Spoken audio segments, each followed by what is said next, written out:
1,00,000 మంది శివభక్తులతో కలిసి మహారుద్రాక్ష పూజలో పాల్గొనండి. వెంటనే కాల్ చేసి మీ పేరును నమోదు చేసుకోండి. నమస్తే, welcome back to Suman TV. Present మనతో పాటు ఉన్నారు జ్యోతిష్య, మంత్ర, యంత్ర, తంత్ర, వాస్తు, శకున శాస్త్ర నిపుణులు ముక్కామల చంద్రశేఖర శర్మ గారు. నమస్తే అండి. నమస్కారం అమ్మా. శర్మ గారు, అంటే ప్రతి నెల కూడా కొన్ని వారాలు ఉంటాయి, కొన్ని పండగలు వస్తూ ఉంటాయి. లైక్ పరమ ఏకాదశి అని, మహాశివరాత్రి అని కొన్ని ఇంపార్టెంట్ ఉంటాయి. ఈ పరమ ఏకాదశి అనేది ప్రతి నెల వస్తూనే ఉంటుంది. సరే, ఒక్కసారి మనకి ఏంటంటే పరమ ఏకాదశి అంటే ఏంటి, దాని ప్రాముఖ్యత ఒక్కసారి. ఏకాదశి అనేటువంటిది విష్ణుమూర్తికి సంబంధించినటువంటి రోజు అనమాట. ఆ రోజు కనుక మనం విష్ణుమూర్తిని కనుక పూజించినట్టయితే కనుక చాలా అత్యున్నతమైనటువంటి పుణ్యఫలం అనేటువంటిది లభిస్తుంది. ఎందుచేతంటే ఏకాదశి రోజు అసలు మనం భోజనం చేయకుండా ఆ రోజు ఉపవాసం చేసి నెక్స్ట్ డే అంటే రెండో రోజు ద్వాదశి రోజున ఉదయం 9 గంటలలోపు విష్ణుమూర్తికి పూజ చేసుకొని మనం భోజనం కనుక చేసినట్టయితే ఆ ఏకాదశి పుణ్యఫలం అంతా దక్కుతుంది. అంటే కనుక మనం ఎంత పుణ్యం చేసుకున్నామో, ఎలాంటి పాపాలు చేసినా కూడా ఏకాదశి రోజున మనం ఉపవాసం ఉండి ద్వాదశి రోజు ఏకాదశి పూర్తిగా ఉండి రాత్రి జాగరణ చేసి వీలైతే, వీలు లేనప్పుడు భగవన్నామ స్మరణ చేసుకుంటూ ద్వాదశి రోజు ఉదయము సాధ్యమైనంత వరకు సూర్యోదయం అయిపోయిన తర్వాత 8 నుంచి 9:30 ఆ మధ్యలో కనుక భోజనం చేసినట్టయితే ఏకాదశి యొక్క పూర్ణ ఫలము అనేటువంటిది మనకి లభిస్తుంది. దీనివల్ల ఏంటంటే కనుక మనం చేసినటువంటి తెలిసి తెలియక అనేక రకాలైనటువంటి పాపాలు ఎన్నో చేస్తుంటాము. అలాంటి పాపాలు అనేటువంటివి తొలగిపోతాయి అని చెప్పేసి వేదశాస్త్రాలు చెప్తున్నాయి అన్నమాట. అంతేకాకుండా మనం ఏంటంటే ఏకాదశి రోజున మనం నారాయణ స్మరణ, నారాయణ అంటే విష్ణుమూర్తి అని మనం అందరికీ తెలుసు. ఆ నారాయణ స్మరణ కనుక చేసి ఉన్నట్టయితే కనుక కనీసం మనం ఏకాదశి ఉపవాసం లేకపోవచ్చు. ఎందుకంటే ఇప్పుడు ఉన్నటువంటి పరిస్థితి రోజుల్లో మనం ఆఫీసులకు వెళ్ళాలి, ఉద్యోగాలకు వెళ్ళాలి, చేయాలి. అన్నం తినకుండా కానీ ఆహారం తినకుండా కానీ ఉండలేము. అలాంటి పరిస్థితుల్లో మనం కనీసం నారాయణ స్మరణ కనుక చేసినట్టయితే కనుక కనీసం కొంతలో కొంత భాగమైనా కూడా మనకి ఏకాదశి ఫలం దక్కుతుంది అనేటువంటిది ఒకటి. ఇక మనము నారాయణ శబ్దం ఆఫీసులో ఉంటే మనకి ఎదుగుండా ఆఫీసర్ కనబడతాడు తప్ప మనకి నారాయణుడు కనపడ్డు. సో మనం ఏమి చేయలేము, అప్పుడు చేయలేము. కనీసం రాత్రిపూట అయినా మనకు వీలున్నప్పుడల్లా నారాయణ స్మరణం ఏకాదశి రోజున చేసుకోవడం మంచిది.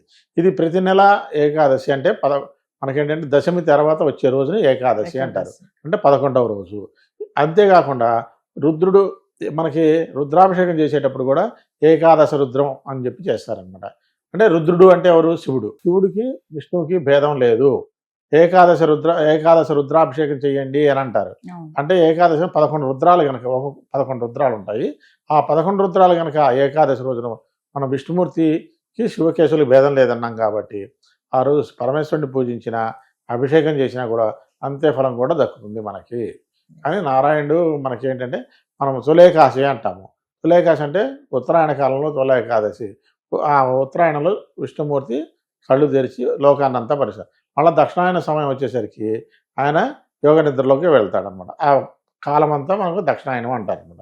ఈ మొదటి 6 నెలలు ఉత్తరాయణ కాలంలో పుణ్యకార్యాలు ఏమైనా అంటే విగ్రహ ప్రతిష్టాపనలు కానీ, దేవాలయ ప్రతిష్టాపనలు కానీ, ఇలాంటివి మంచి మంచి కార్యక్రమాలు ఏమైనా ఉంటాయి ఉత్తరాయణ కాలంలో చేస్తే, ఉపనయనాలు అలాంటివి చేస్తే చాలా మంచిది. దక్షిణాయన కాలంలో చేసే పండుగలు వేరే ఉంటాయి. అది మనం అది వచ్చినప్పుడు మనం చెప్పుకుందాం అనమాట. సో ఈ ఏకాదశి చేయటం వల్ల అనేక రకాలైనటువంటి పుణ్యఫలాలు మనకు దక్కుతుంది. అంతేకాకుండా మనం ఏంటంటే ఈ ఏకాదశి కనీసము ఒకటి ముఖ్యంగా అట్లీస్ట్ మనకు నారాయణ శబ్దం మనం పలకలేకపోతున్నాము, ఉపవాసం ఉండట్లేదు, ఏమి చేయట్లేదు, కనీసము ఉల్లిపాయ ఆనియన్ అనేటువంటిది ఆ ఒక్కరోజు తినకుండా ఉన్నట్టయితే కనుక మనకి చాలా పుణ్యఫలం అనేటువంటిది వస్తుంది. ఆ ఉల్లిపాయ కనుక ఆ రోజు ఏకాదశి రోజున కనుక సేవిస్తే అంటే భుజిస్తే కనుక బ్రహ్మహత్యా పాదకం కన్నా ఎక్కువ పాపం చుట్టుకుంటుంది అనేటువంటి వేదశాస్త్రం చెబుతుంది. కాబట్టి చాలా మంది ఏంటంటే ఏకాదశి రోజున ఉల్లిపాయ అనేటువంటిది అసలు ముట్టుకోకుండా ఉండటం చాలా మంచిది. అంటే అందరికీ అలవాటు ఉంటుంది, ఆ ఒక్కరోజు మానేయడం వల్ల నష్టం లేదు మనకి. కాబట్టి చేస్తే కనీసం మనం ఎటు భగవన్నామస్మరణం చేయట్లేదు, ఉపవాసము ఉండట్లేదు, కనీసం చెప్పిందన్నా ఇదిగానే చేస్తే కొంతలో కొంత ఫలం వస్తుంది. మీరు ఒక చిన్న ఇందులో గమ్మత్తైన విషయం ఒకటి గమనించండి. ఆనియన్ తీసుకోండి, నిలువుగా కొయ్యండి, మీకు శంఖం ఆకారంలో కనబడుతుంది లోపల, అంటే రుద్రుడికి సంబంధించినటువంటిది. అది అడ్డంగా కోసారనుకోండి, చక్రంగా కోసారనుకోండి, అది విష్ణు చక్రంగా కనబడుతుంది మీకు. అంటే శివకేశవులకి ఏకాదశి అనేటువంటిది భేదం లేదు. ఉల్లిపాయ ఎందుకంటే ఏకాదశి రోజున మనం చేస్తే శివరుద్రుల్ని మనము త్యజించినట్లే, విడిచిపెట్టినట్టే ఆ రోజు ఆ పాపం అనేటువంటిది మనకు కలుగుతుంది అని చెప్పి చెప్తారు. కాబట్టి ఆ రోజున ఏకాదశి రోజున ఉల్లిపాయ అనేటువంటిది చేయకూడదు. మరీ కనీసం అట్లేని వాళ్ళు అది కూడా చేసి ఏకభుక్తము. ఏకభుక్తం అంటే ఒక్కొక్కటి మాత్రమే భోజనము కనీసం చేయాలి. ఏకభుక్తం చేస్తే మంచిది.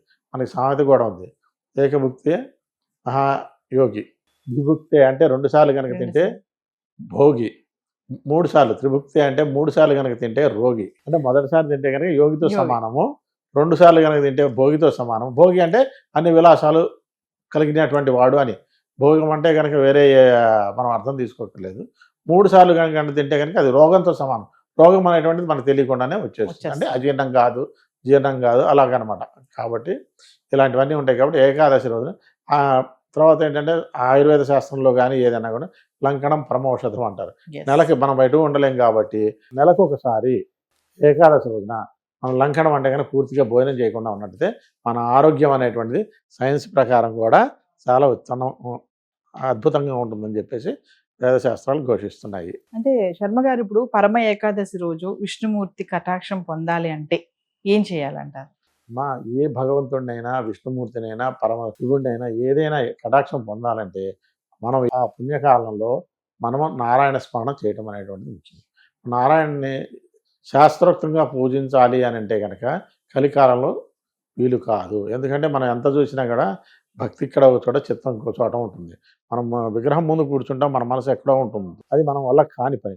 కనీసం నారాయణ శబ్దం అనేటువంటిది పలుకుతూ ఉంటే ఆ శబ్దం ప్రభావమే మనకి చాలా చిన్నమైనటువంటిది. అంటే నేను ఇలా చెప్తున్నానే పూజలు వ్యతిరేకమని కాదు, మనకు మనసు నిలవదు కాబట్టి. మనసు నిలిచి శాస్త్రోక్తంగా పూజిస్తే ఆ రోజు చాలా మంచిది. సత్యనారాయణ కథ చేసుకుంటారు ఏకాదశి రోజున, చెయ్యాలి కూడా. ప్రతి ఏకాదశి పౌర్ణమి రోజు సత్యనారాయణ చేసుకోవాలి. కానీ అందరూ చేస్తున్నారు, చేయట్లేదు. కనీసం ఆ రోజు నారాయణ శబ్దం అన్నా పలికిస్తే మనకి అనేటువంటి మంచి మార్గము, తొందరగా విష్ణు యొక్క కటాక్షం లభిస్తుంది. లక్ష్మీ కటాక్షం కన్నా విష్ణు కటాక్షం కనుక లభించిందంటే ఆటోమేటిక్గా మనకి లక్ష్మీదేవి ప్రసన్నం అవుతుంది. ఎందుకంటే ఆయన భార్య కాబట్టి నా భర్తను పూజిస్తున్నారు అనే దీంతో మనకి సర్వ సౌభాగ్యాలు అనుగ్రహిస్తుంది. కాబట్టి ఏకాదశి రోజున మనం విష్ణుమూర్తిని కనుక పూజించినట్టయితే అనేక లాభాలు అనేటువంటివి ఉన్నాయి. నమస్తే. నమస్తే.